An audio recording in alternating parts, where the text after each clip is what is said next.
Наша память ограничена. То, что мы услышали во время аускультации, будет очень быстро забыто. Необходимо полученную информацию зафиксировать. Графическая фиксация данных аускультаций значительно эффективнее вербального описания. Она проводится быстрее, позволяет произвести анализ и интерпретацию того, что мы слышим, и результат может быть считан и воспринят очень быстро.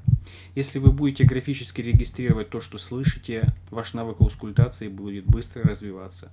Практикуется это очень давно. Предложено много разных способов и систем. Например, изобретатель аускультации Рене Теофил Лаэннек использовал нотную запись. Это могло выглядеть примерно так.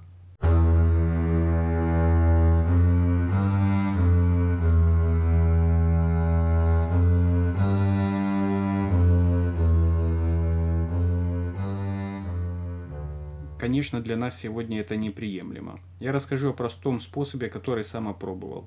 Этот способ предложил известный американский кардиолог, мастер аускультации Проктор Харви. Он пользовался им для иллюстрации своих книг и предлагал использовать на практике. Напоминает это традиционную фонокардиографию. Горизонтальная ось обозначает время, а вертикальная ось – громкость. Мы должны показать полный сердечный цикл, систолу между первым и вторым тоном и диастолу между вторым тоном и первым тоном. Все аускультативные симптомы делятся на две группы – тоны, они кратковременные, и шумы, они пролонгированы во времени. Тоны обозначаются вертикальной чертой, шумы – заштрихованной областью. Чем больше штрих, тем громче аускультативный симптом. Конфигурация шума может быть передана формой заштрихованной области.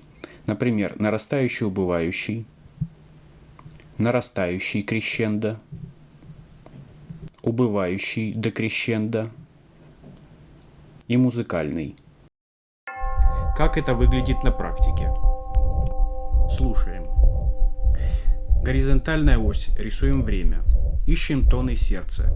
Первый тон тихий, почти не слышен. Второй громче, но тихий. Между ними шум. Шум вплотную прилегает к первому и второму тону, практически однородный по громкости. Интенсивность шума 3 балла из 6 по шкале Левина.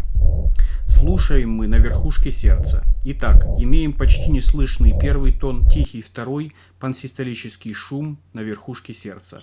Вывод. Все просто. Проблема этой простой системы в том, что она не учитывает частотную характеристику звука, а она важна. Например, дополнительный тон в раннюю диастолу может быть третьим тоном, а он низкочастотный, или тоном открытия митрального клапана, а он высокочастотный. На схеме это показать нельзя. Как же быть? В своей практике я немного модифицировал метод Харви. Я добавил дополнительное обозначение для низкочастотных тонов и шумов. Так обозначаются тоны, а так обозначаются шумы.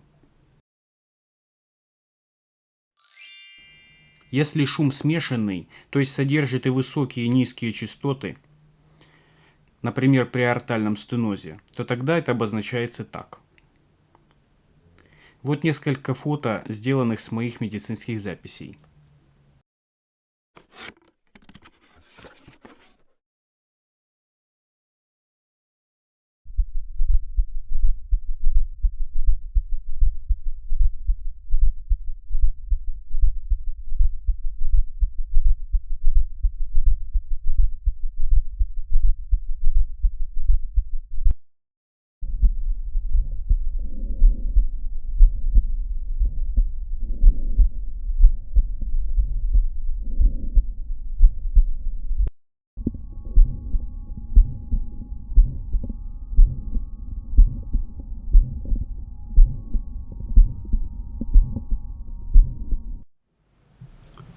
Все это напоминает работу фонокардиографа. Однако, в отличие от фонокардиографа, на этапе между восприятием звука и его графической фиксацией находится этап анализа звука. Метод мотивирует врача глубоко анализировать то, что он слышит во время аускультации сердца. Изобретатель метода Проктор Харви рекомендовал его для развития навыка аускультации сердца. Кроме всего прочего, мы, используя этот метод, можем быстро и подробно задокументировать данные аускультации для истории болезни.